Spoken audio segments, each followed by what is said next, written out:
Okay, so let's talk a little bit about animation of these cat characters. Now the animation system for them is extensive and can do all kinds of stuff, whether that's motion capture like you see in the movies, or special systems to help you to make them walk across or up and down or on things, that kind of stuff. Let's start by bringing her bones back.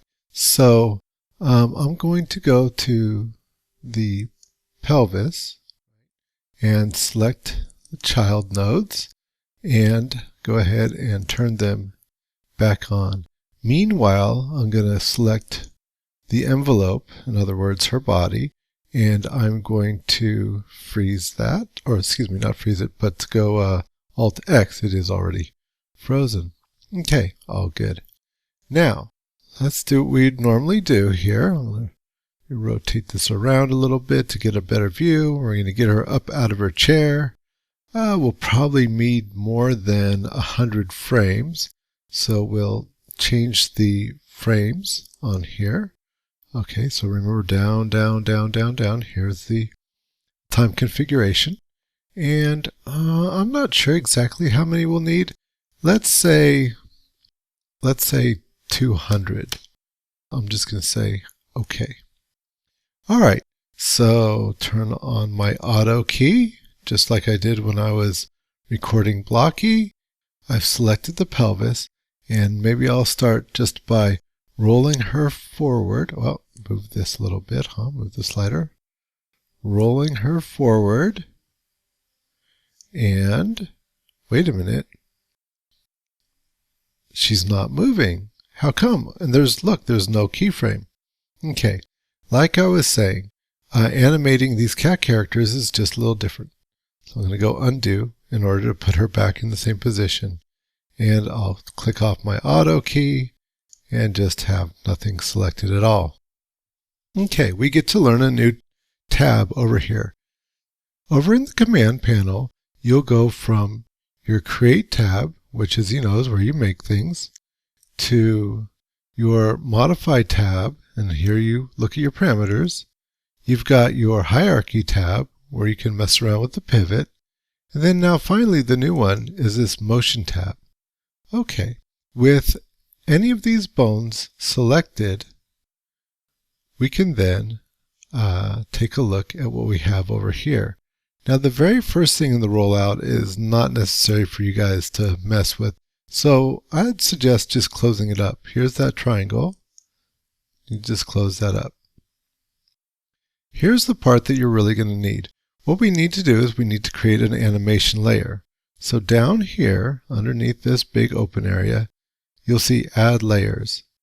Push and hold that. When you do, you'll see that there's a few different layer types to choose from. We're just going to use the absolute layer. That's the very first one. So go ahead and click that, and you can see now we have an absolute layer. There's a lot more to it. Well, I'm not going to confuse you with too much for right now. Let's keep it simple. The other thing that you have to do is you have to start recording. Otherwise, it won't work.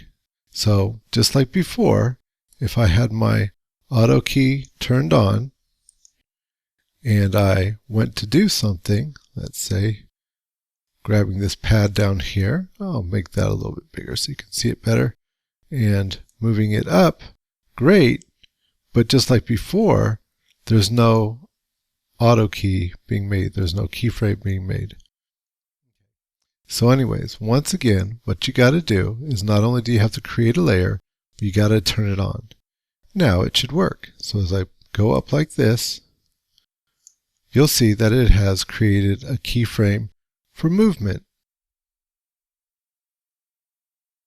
Just like so.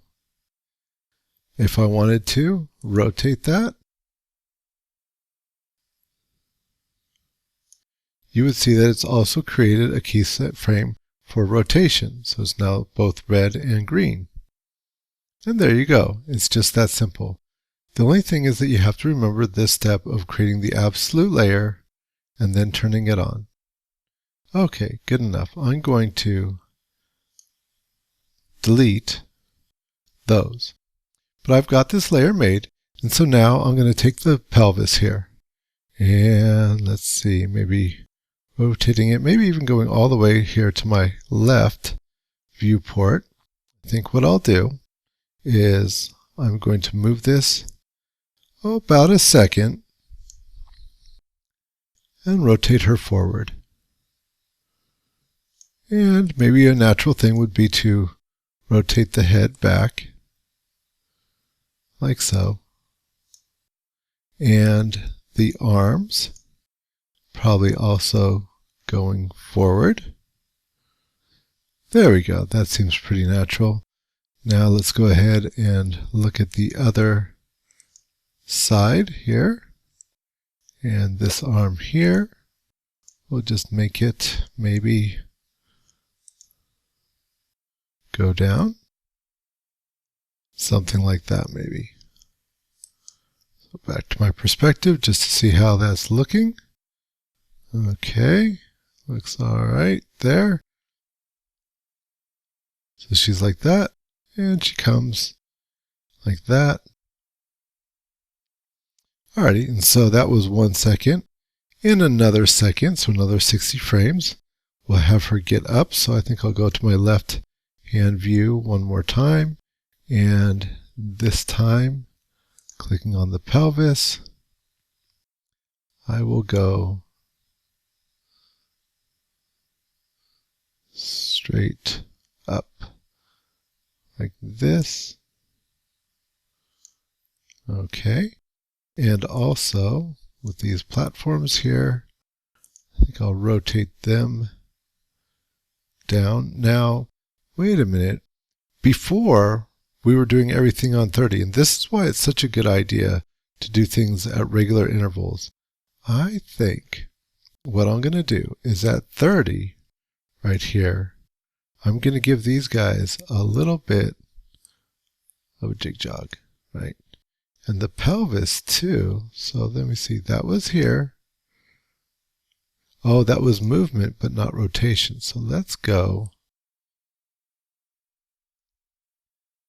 this one here. Delete. Okay, and delete.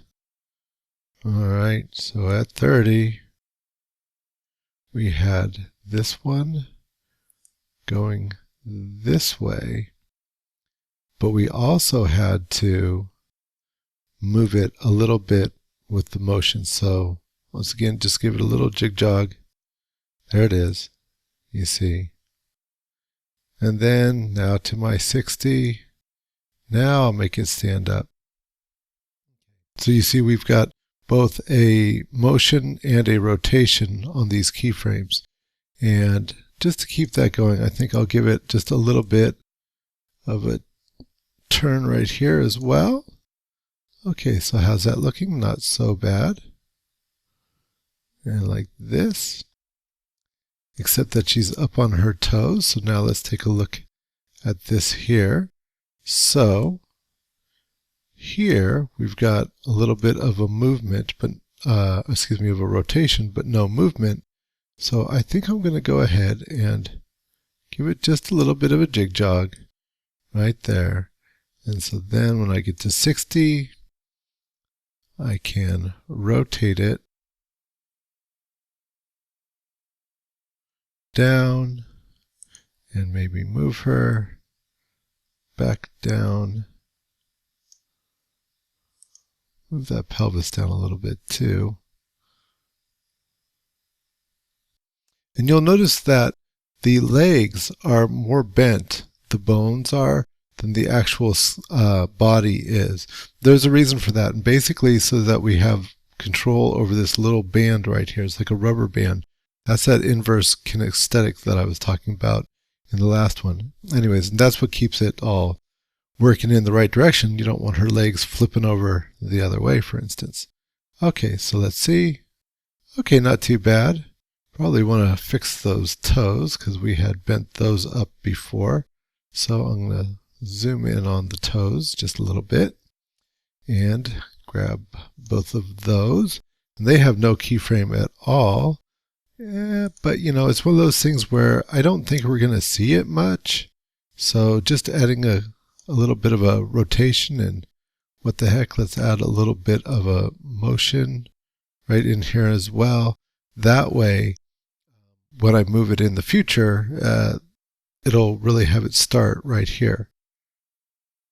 You see? So that's not so bad. Okay, zooming out again a little bit.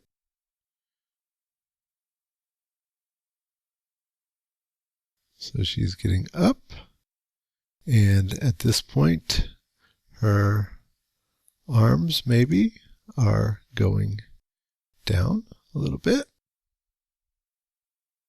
So this arm here, this arm back here a little bit, this arm here, go over here to this side, yep, and take that one down a little bit. Now look for her line of balance. So where is her head relative to the rest of her body? Look at head over heels, kind of. Is everything lining up? Doesn't look too bad, especially since she is in motion right now. Maybe just her head. Let's take a look at what it's looking at from the front. Yeah, that's kind of probably what's screwing me up a little bit, is that at this point, maybe her head is back to a little bit straighter. Okay, looking ahead, seeing where she's going. Maybe down a little bit again.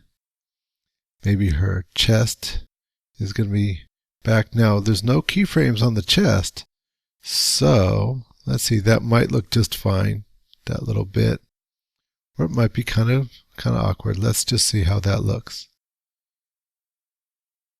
See, that's not so bad. In this next one, I'll have her just a split second, maybe half of that. I'm going to straighten her out a little bit here. Pelvis just a little bit more here. Watching out that her weight is over her legs here. So here. So you can see lining those up so she looks natural. Because before she starts to walk, she should be more or less in a natural, balanced position. Maybe even taking this arm back a little bit. So much to think about when it comes to movement. So how's that going? Take it back to the beginning. Okay, I'd say we have her standing up pretty good.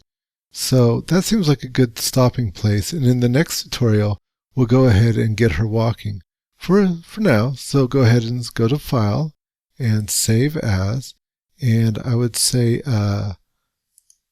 with your last name, your first name, Project 4B this time, not 4A, but 4B, and Cat Motion. Say Save. And next we'll go on to make her walk.